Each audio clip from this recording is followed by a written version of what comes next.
नमस्कार। कभी कभी अंग्रेजी में ऑफ और फ्रॉम या फिर बिसाइड और बिसाइड्स जैसे छोटे छोटे शब्द बहुत कंफ्यूज कर देते हैं ना। तो चलिए आज हम इन्हीं प्रेपोजिशंस के जाल को सुलझाते हैं और कुछ ऐसे आसान नियम सीखते हैं जो हमेशा काम आएंगे। तो सबसे पहले ये समझते हैं कि आखिर ये प्रेपोजिशन है क्या। देखिए, बिल्कुल आसान भाषा में ये वो शब्द है जो किसी नाउन या प्रोनाउन के ठीक पहले लगता है और फिर उसका कनेक्शन, उसका रिश्ता वाक्य के बाकी शब्दों के साथ जोड़ता है। यही वो छोटे से शब्द हैं जो पूरे सेंटेंस का मतलब बना भी सकते हैं और बिगाड़ भी सकते हैं। जरा यहाँ देखिए कैसे सिर्फ एक छोटा सा शब्द बदलने से पूरी बात बदल जाती है। The book is on the table का मतलब है किताब मेज के ऊपर है, उसे छू रही है। लेकिन जैसे ही हम कहते हैं the book is under the table, मतलब हो जाता है किताब मेज के नीचे है। देखा, यही तो है इन छोटे शब्दों की असली पावर। तो आज हम क्या क्या कवर करने वाले हैं? सबसे पहले हम इन प्रेपोजिशंस की ताकत को समझेंगे, फिर बीमारी और किसी चीज के कारण को बताने वाले शब्दों को देखेंगे। इसके बाद जगह और पोजीशन बताने वाले प्रेपोजिशंस को जानेंगे, बिसाइड और बिसाइड्स के कंफ्यूजन को हमेशा के लिए दूर करेंगे और आखिर में हम सब मिलकर अपनी एक प्रेपोजिशन टूल किट बनाएंगे। चलिए शुरू करते हैं एक ऐसी जगह से जहां सबसे ज्यादा गलतियां होती हैं। मतलब जब हमें किसी बीमारी या मौत का कारण बताना हो तो ऑफ इस्तेमाल करें या फ्रॉम। यहाँ पर एक बहुत ही सिंपल और ज़रूरी नियम है। अगर किसी की मौत किसी बीमारी, किसी इलनेस से होती है तो हम हमेशा ऑफ का इस्तेमाल करते हैं। लेकिन अगर मौत का कारण बीमारी के अलावा कुछ और है, जैसे कोई हादसा, तो वहाँ फ्रॉम का इस्तेमाल होता है। इन उदाहरणों से ये बात एकदम साफ हो जाती है। कोई व्यक्ति डाइड ऑफ फीवर या डाइड ऑफ कॉलरा होता है क्योंकि ये बीमारियां हैं, पर वो डाइड फ्रॉम एन एक्सप्लोजन होता है क्योंकि ये एक बाहरी कारण है, कोई बीमारी नहीं। ये छोटा सा फर्क याद रखना बहुत जरूरी है।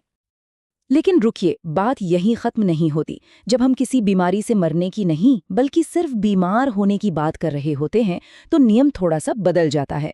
यहाँ पर हमें देखना होता है कि हम क्रिया मतलब वर्ब कौन सा इस्तेमाल कर रहे हैं।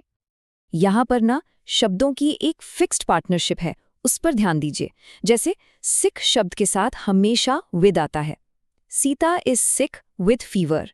और वहीं सफर शब्द के साथ हमेशा फ्रॉम लगता है, I am suffering from fever.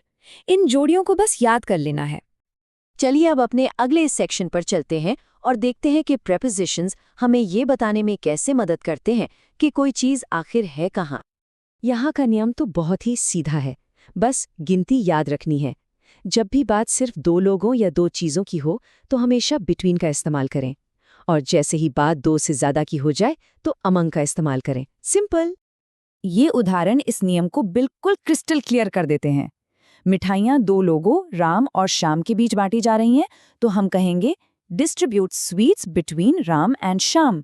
लेकिन दोस्ती तीन लोगों के बीच है तो यहाँ सही शब्द होगा among. Friendship among Ram, Mohan and Sohan. देखा, सब कुछ गिनती का खेल है। अच्छा, अब ये टेबल एट, ऑन और ओवर के फर्क को बहुत अच्छे से समझाती है। एट का मतलब है किसी एक फिक्स्ड पॉइंट पर, जैसे Mohan is standing at the gate. On का मतलब है किसी सतह के ऊपर, उसे टच करते हुए, जैसे there is a book on the table. और ओवर का मतलब भी ऊपर ही होता है लेकिन बिना टच किए, जैसे पंखा हमारे सर के ऊपर घूम रहा है, the fan was moving over our head. अब एक और जोड़ी को देखते हैं, फ्रॉम और ऑफ। फ्रॉम का इस्तेमाल हम तब करते हैं जब कोई चीज़ अपने सोर्स, अपनी शुरुआत की जगह से अलग होती है, जबकि ऑफ का इस्तेमाल अक्सर किसी सतह से हटने या गिरने के लिए किया जाता है। ये उदाहरण इस छोटे से अंतर को बहुत अच्छे से दिखाता है। देखिए, पत्तियां पेड़ का ही हिस्सा होती हैं, वो अपने सोर्स से अलग हो रही हैं, इसलिए leaves fall from the tree. लेकिन वो आदमी घोड़े की सतह पर बैठा था, इसलिए जब वो गिरा तो वो सतह से अलग हुआ, ही फेल ऑफ द हॉर्स। और अब बारी है उस जोड़ी की जो शायद सबसे ज्यादा कंफ्यूज करती है, जहां सिर्फ एक अक्षर एस सारा मतलब बदल देता है। इसका नियम बहुत सीधा है, बस ध्यान से सुनिए। बिसाइड बिना एस के, इसका मतलब है बगल में या पास में, और बिसाइड्स मतलब एस के साथ, इसका मतलब है इसके अलावा या इन एडिशन टू। सारा खेल उस एक एस का है। ये उदाहरण देखिए, बात एकदम साफ हो जाएगी। पहला वाक्य किसी के बगल में बैठने को कह रहा है, सिट बिसाइड योर ब्रदर। दूसरा वाक्य बता रहा है कि कार के अलावा एक मोटर बाइक भी है, besides a car he has a motor bike. एक लोकेशन बता रहा है, दूसरा कुछ एक्स्ट्रा बता रहा है। बहुत बढ़िया।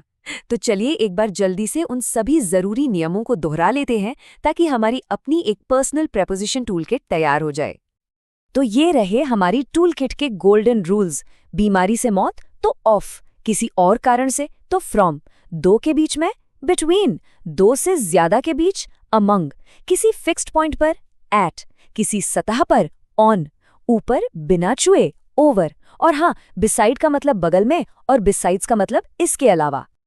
हमें इन छोटे शब्दों की ताकत को कभी भी कम नहीं समझना चाहिए। सही प्रेपोजिशन का इस्तेमाल करने से हमारी बात एकदम साफ और असरदार हो जाती है। और सच कहूं तो इन पर पकड़ बनाना ही फ्लुएंट इंग्लिश की तरफ एक बहुत बड़ा कदम है।